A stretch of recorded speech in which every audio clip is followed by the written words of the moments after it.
Mga palatandaan at sintomas ng pagkalason sa pestisidyong kemikal.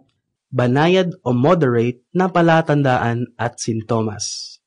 Sakit ng ulo, kapaguran, labis na pamamawis, pagduduwal at pagsusuka, pamumulikat ng sikmura, pagtatae, paglalaway, pamumula o pamamaltos ng balat na may nag-aapoy na pakiramdam, pagkahilo, pagkalabo ng paningin.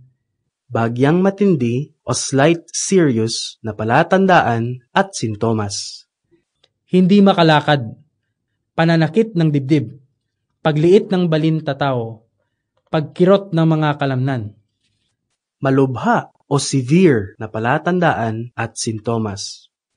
Pagkawalang malay tao, lokal at kabubuang pangungumbulsyon, malalim at pagkawalang malay tao o koma.